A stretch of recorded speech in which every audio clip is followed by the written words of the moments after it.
Kalau memang itu sesuai tanpa ada intervensi kekuasaan, saya rasa tidak ada masalahnya. Emang ada intervensi? Kok nyebut-nyebut intervensi? Ya tidak mungkin lah partai sebesar Golkar, seorang ketua umum tiba-tiba tanpa ada sebab akibat mundur.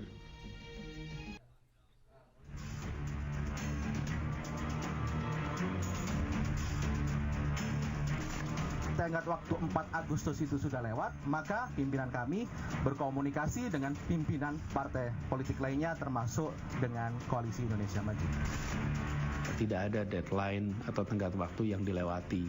Bismillah, kita yakin untuk terus berjuang bersama ke depannya. Insya Allah sampai di akhir Agustus ini kita bisa sama-sama daftar. Kami menerima laporan memang ada upaya-upaya untuk mengganjal pencalonan Anies Baswedan. Insya Allah di Kimplos sudah muncul satu nama, yaitu Ridwan Kamil.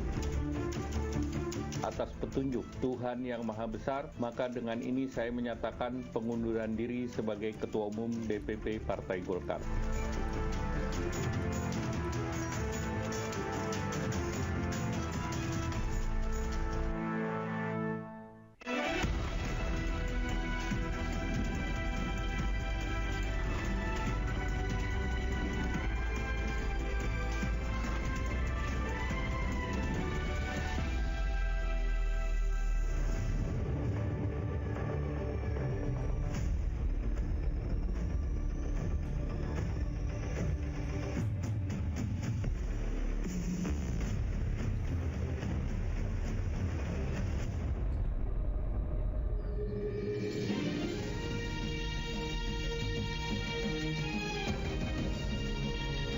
Disiarkan langsung dari studio MNC Conference Hall Ainus Tower, Jakarta.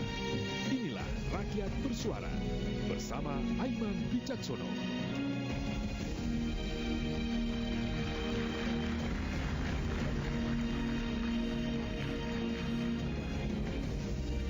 Ya, hari ini kita melihat menjelang akhir Agustus nanti pada saat pendaftaran pilkada. Ada gonjang-ganjing yang tidak biasa, terutama di pilkada Jakarta.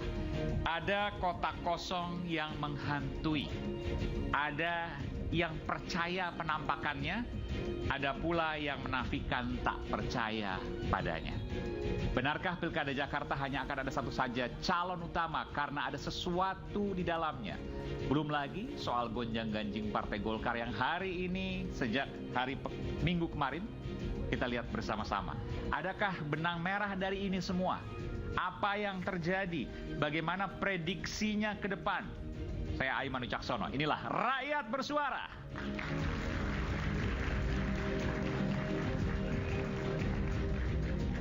Ya, saya tidak hadir sendiri. Saya undang ke panggung Rakyat Bersuara Wakil Gubernur DKI Jakarta 2020-2022 yang juga Ketua DPD Partai Gerindra Jakarta, Bung Ahmad Riza Patria. Kita berikan tepuk tangan.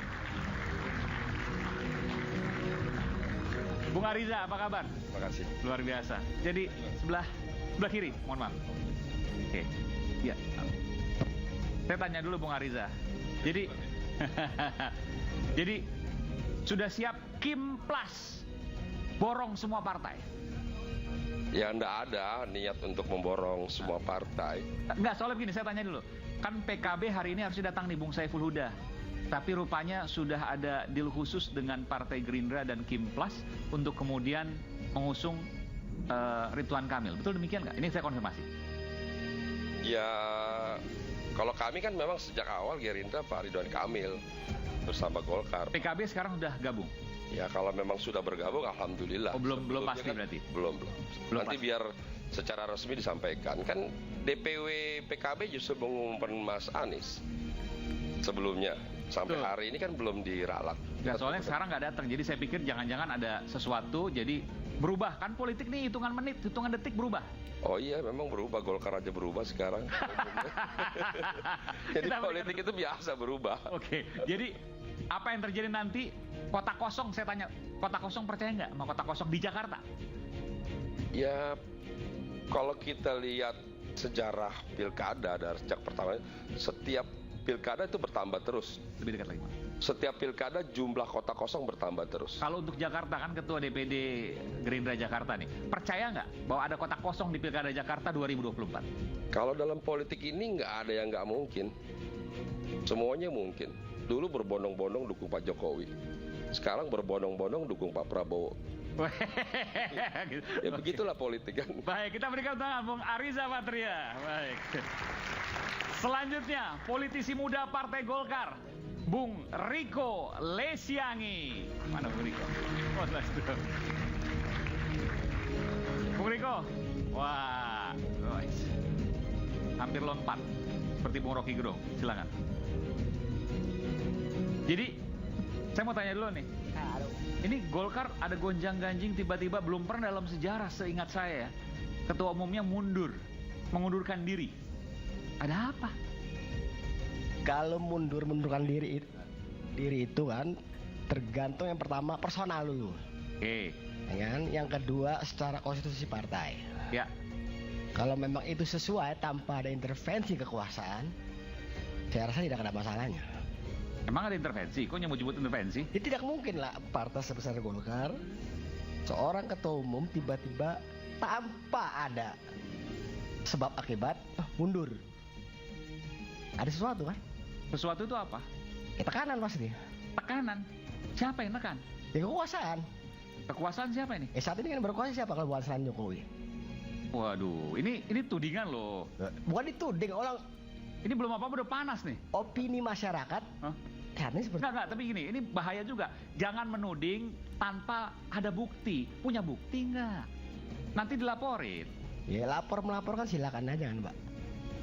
Yang penting kan udah terlihat sama sekali kan, dengan kasat mata di media berupa apa? Memang bisa. Pak Jokowi udah ngomong kok, ini urusan internalnya Partai Golkar. Ya itu kan hanya kamuflase Jokowi aja kan. Gitu. Jadi sebenarnya ada. Nanti kita Masih bicara ada. ya. Oke. Tapi saya mau Anda pakai bukti. Oke, siap. Kalau nggak pakai bukti nggak usah. Kita berikan tangan untuk Bung Riko Lesiangi. Kemudian ada pula Wasekjen Partai Kebangkitan Bangsa, Bung Saiful Huda. Harusnya hadir di sini, tapi tiba-tiba nggak bisa ditelepon. Saya nggak tahu kenapa ini. Nah, nanti mungkin mudah-mudahan hadir. Apa sudah berubah dalam menit-menit terakhir, saya nggak tahu juga. Kemudian kami undang juga Bung Refli Harun, pakar hukum tata negara.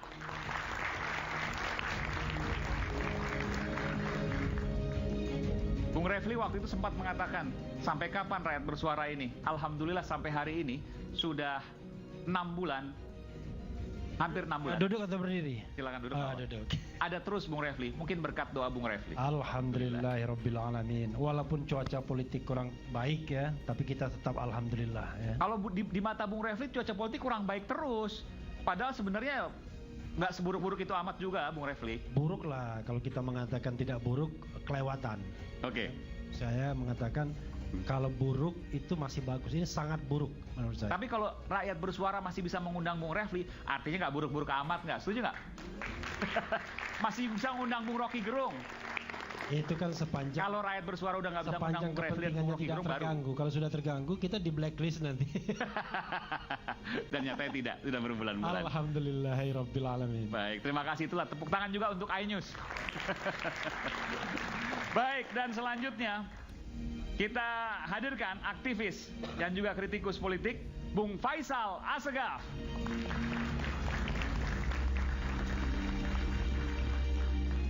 Selamat malam Bung Faisal. Rupanya ada partai baru, Partai Negoro. Tapi kita bicara soal aktivis politik ya. Jadi apa yang terjadi nanti saya akan bicara dengan Bung Faisal. Anda sekarang jadi pendukung Anies Baswedan rupanya, betul? Mendukung perubahan. Pak Anies di arus perubahan. Oke. Dan Pak Anies Baswedan belum tentu bisa maju loh. Itu berarti bangkrut secara bernegara dan demokrasi. Bangkrut? Bangkrut. Kenapa bangkrut? Karena operatornya udah pasti berasal dari lingkaran kekuasaan. Ini semua kekuasaan, tapi kalau tanyaan bukti nggak punya. Kalau dasar pertanyaan itu analisa, kita harus jawab analisa yang konstruktif. Oke. Supaya ada dialektika untuk menguji.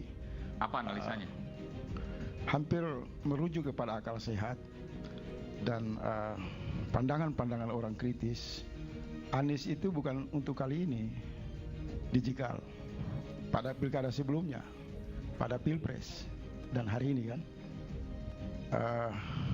menunjukkan bahwa kejahatan dinasti politik mencapai proses penyempurnaan dalam perusahaan bernegara. Apa kaitannya Anies nggak bisa maju dengan dinasti politik? Karena hampir semua partai ini dipasung di pagar istana, dan mereka yang bekerja di belakang itu Mr. D, Mr. A plus, dan dua aktor ini harus saya minta muncul di publik. Mr. D dan Asko, Mr. A. Ahmad Ali, supaya menghentikan semua drama-drama di balik pertunjukan istana yang semakin norak. Saya sebut nama loh. Ada komunikasi. Jadi kita nanti beda tuntas kebatinan dan psikologi dari cara berpikir elit di internal Gerindra. Karena kalau kita ini kekuasaan kok Gerindra? Gini, untuk pertama kali pilkada DKI itu menghadapi masa transisi, dan biasanya habis pemilihan presiden, misal Prabowo itu kan sibuk dengan isu kabinet, tapi Prabowo ditarik oleh kubu Pak Dasko untuk fokus masalah DKI pilkada. Hari-hari ini kan kita melihat manuver Pak Dasko sangat memberi pengaruh, semacam arahan yang betul-betul ingin Kim Plus itu mengusung Ridwan Kamil dengan mempersembahkan jalan mulus bagi Kaisang. Paketnya ke sana diskusi itu.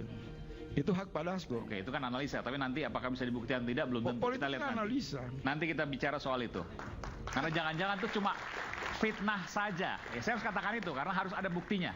Tapi kalau satu ini saya hadirkan, ia dirindukan ya oleh bukan hanya penonton di studio di iNews Tower di Jakarta ini, ia juga dirindukan oleh banyak netizen. Bahkan ketika saya berdebat dengannya, saya yang dibully. Dia adalah no Rocky, no party, Rocky Gerung. Luar biasa, sampai teriak tuh mahasiswa. Bung Rocky mau bicara sekarang atau nanti? Kalau bicara sekarang saya ngeri-ngeri sedap nih. Kalau saya bicara sekarang, kamu nggak ada pertanyaan lagi nanti. Baik, kita berikan tepuk tangan sekali lagi untuk Bung Rocky. Tapi sekali deh, dikit aja. Bung Rocky ya. Bung Rocky melihat gonjang-ganjing menuju pilkada ini, apa yang ada di benak Bung Rocky? Nggak ada. Ya karena ini kotak kosong versus otak kosong. Tapi selamat dulu ya. 1 emas ya, betul? Oh iya, kalau itu saya pernah janjikan, saya akan bawa pulang emas dari Olimpiade Paris, dan itu terbukti itu. Hanya itu satu-satunya isinya. Dan baru pertama kali saya mendengar Bung Rocky terima kasih pada Pak Jokowi. Iya benar. Karena saya ingin ingatkan dunia bahwa masih ada presiden di Indonesia. Oke. Luar biasa. Baik, terima kasih Bung Rocky. Dan pemirsa, saya sebenarnya mengundang juga beberapa partai yang lain, PAN, ya, PKB yang tadi Bung Saiful Huda, lalu kemudian Partai Golkar beberapa karena kemudian berhalangan, tadinya Pak Nurdin Halid bersedia di sini, tapi kemudian beliau rapat pleno, Bung Riko kemudian menggantikan, dan ada pula beberapa partai yang lain ya, seperti PAN juga.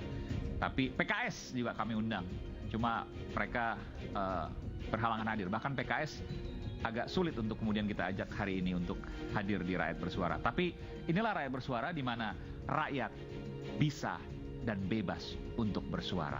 Dan inilah panggung demokrasi kita yang harus kita jaga.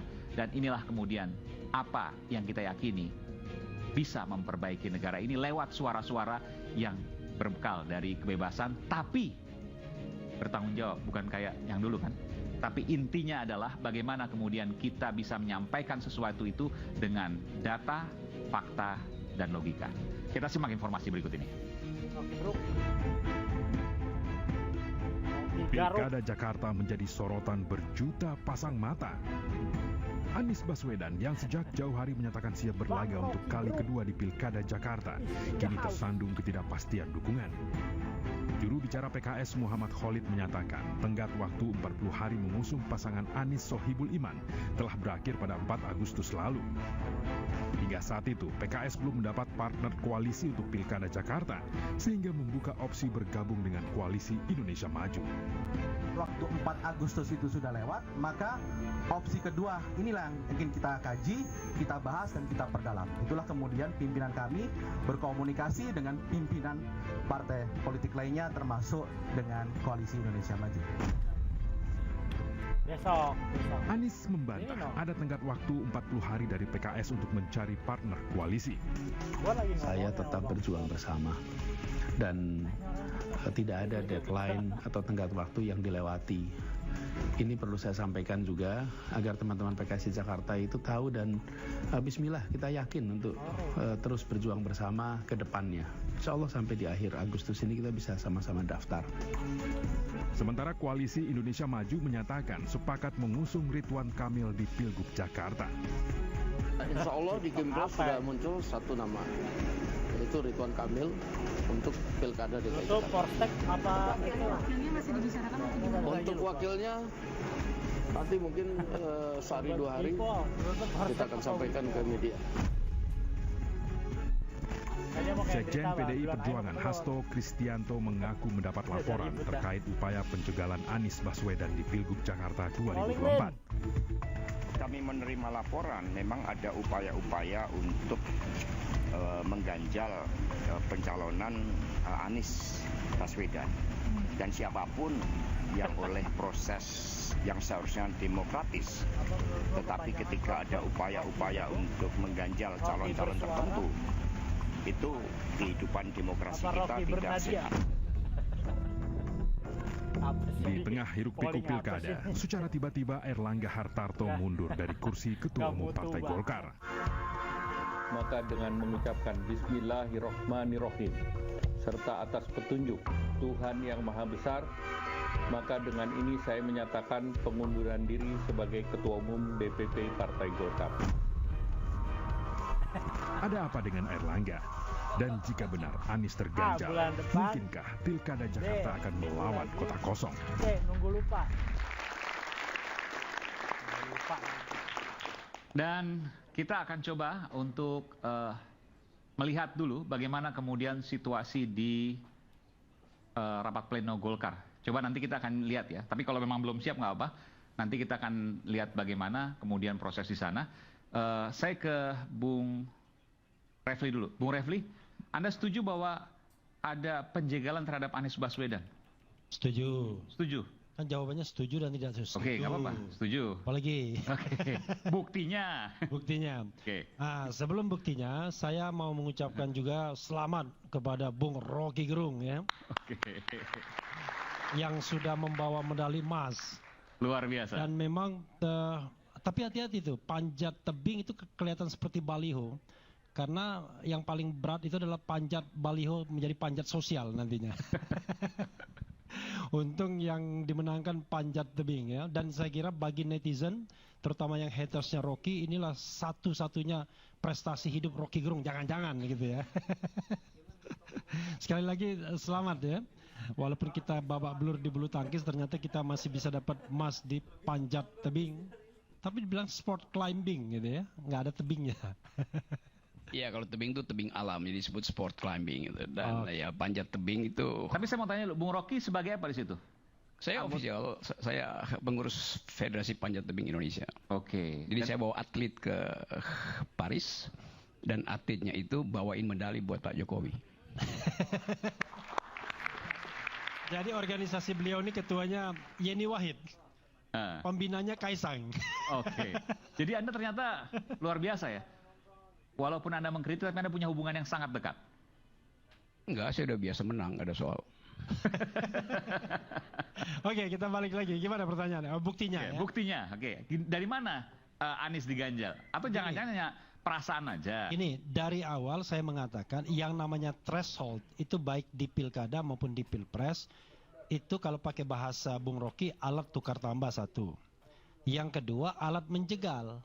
Jadi alat tukar tambah itu adalah bagaimana kursi-kursi di DPR dan DPRD itu menjadi bermakna. bernilai dalam rupiah tentunya, ya. Sehingga itu yang bisa diperjualbelikan untuk nominasi siapapun yang ingin menjadi kepala daerah atau kepala negara. Itu hal yang jamak diketahui. Kita kan sudah rahasia umum.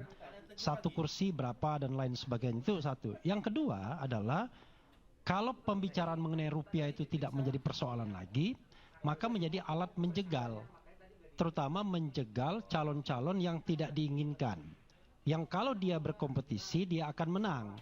Maka fenomenanya adalah jadikan orang yang kita dukung menjadi calon tunggal dengan memborong semua partai politik, atau kalau harus ada lawannya, pastikan lawannya lawan yang lemah. Maka terjadilah fenomena misalnya dalam pilkada 2020-2021 Solo misalnya, semua partai politik diborong dan akhirnya karena kekhawatiran kotak kosong bisa menang seperti di Makassar, maka dihadirkanlah calon independen yang sebenarnya ya kita agak meragukan walaupun kita tidak bisa underestimate, ya. Ini maksudnya siapa? Calon independen DKI kan cuma satu, Bu. Bukan, calon independen di Solo. Oh, Solo. Pilkada Solo sebelumnya.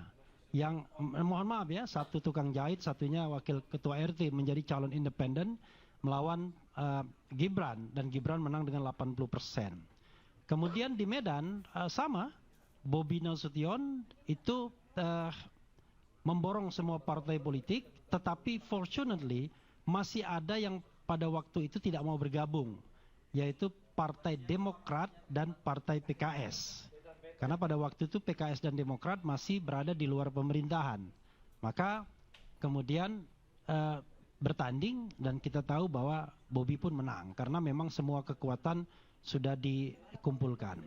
Nah, hal yang sama terjadi juga di Makassar misalnya.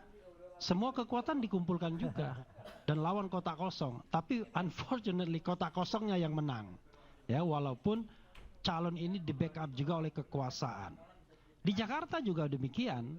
Kalau kita misalnya lihat hasil survei dan kita misalnya mempercayai survei tersebut, Kompas misalnya, indikator politik, bahkan indikator bicara top of mind, tanpa menyebut nama orang bisa menyebutkan siapa calonnya, maka sudah jelas Anies misalnya unggul 20% dibandingkan Ridwan Kamil dan 10% dibandingkan Ahok. Keunggulan Anies dalam survei tersebut, top of mind-nya. Maka yang menjadi hal yang paling aneh adalah orang yang paling kuat dan yang paling diinginkan oleh rakyat Jakarta tiba-tiba tidak dicalonkan oleh partai politik atau kesulitan mendapatkan di situ logikanya partai politik. Iya dong, kan politik kan pakai paling tinggi logika. Tapi nggak dapat perahu gitu ya. Iya, nah maka kemudian orang mengatakan siapa aktor intelektualnya kan? Maka saya mengatakan ya ini kan mudah cara melihatnya. Melihatnya adalah siapa yang berkepentingan Anies tidak menjadi calon dan tidak bisa terpilih sebagai gubernur. Ya tentu Istana Lama dan Istana Baru, kan begitu. Istana Lama memang tidak menginginkan, Istana Baru mungkin tidak menginginkan juga demi keamanan dan kenyamanan kekuasaan sampai 2029 dan lain sebagainya. Nah, tetapi kan di luar itu menurut saya politik kita tambah tidak sehat. Jadi kalau saya sih membayangkan harusnya ya Anies bisa bertanding, Ahok bisa bertanding, Ridwan Kamil bisa bertanding, you name it. Siapapun orang yang terbaik di Republik ini dan punya kemampuan, ya harusnya diberi jalan untuk bertanding. Sehingga biarkanlah rakyat yang kemudian memilih. Sekarang kan bukan rakyat yang memilih. Siapa bilang ini pemilihan langsung? Ini pemilihan yang direkayasa sedemikian rupa dan rakyat diberikan calon yang terbatas. Nah, ini pemilihan yang direkayasa sedemikian rupa. Iya dong. Sekarang pertanyaannya adalah gimana rekayasanya? Nanti ya bayangan saya adalah itu calon independen akan lolos setelah sebelumnya dinyatakan tidak lolos. Ini maksudnya Pak Komjen Pol Darma kan sebelumnya kan tidak lolos. Kami undang juga sebenarnya ke sini. Tapi kemudian sekarang lolos. Nah, fortunately bagi dia, mungkin dia akan diloloskan. Karena kenapa? Penguasa sekarang ini kan takut dengan kotak kosong.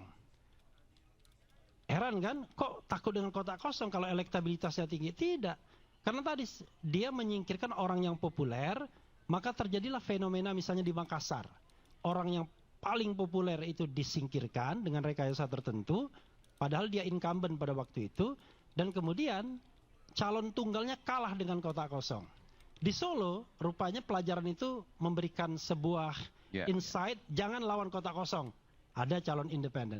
Di Jakarta, saya bayangkan, walaupun judul kita lawan kota kosong, enggak akan mungkin. Lawannya adalah lawan calon independen itu, yang akan diloloskan sebagai calon. Calon independen memang bisa pasti kalah? Kan belum tentu juga. Begini, kalau yang tadi misalnya dikatakan, hitungannya begini, Bung. Ini hitungannya pasti begini. Polri loh. Enggak, hitungannya begini, Bung. Kalau melawan kota kosong, maka seluruh pendukung orang yang kecewa itu akan full di kota kosong. Oke. Misalnya pendukung Anies dan lain sebagainya, ya. Tapi kalau lawan misalnya orang yang tidak diinginkan juga, kan orang akan splitting. Ya. Saya frankly speaking lah misalnya, pendukung Anies belum tentu mau pilih Ahok, ya kan? Ya betul. Ya kan? Misalnya gini, ini oke, saya paham maksud Anda. Artinya begini, kalau seandainya antara Ridwan Kamil versus dengan Komjen Pol Purnawirawan Dharma Pongrekun, pasti pemilih Anies belum tentu mau ke Komjen Pol Dharma Pongrekun. Tapi belum tentu. Komjen Pol Purnawirawan Dharma Pongrekun kan punya logika juga politik. Dia deketin pemilih Anies, dia deket Anies. Kemudian Anies mendukung dia.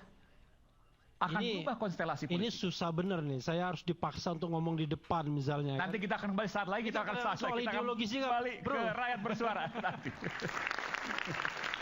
Nggak, kita challenge dong. Betul nggak Bang Riza? Kan maksudnya gini, kalau seandainya calon boneka, oke. Kita kembali saat lagi. Bingung. Iya.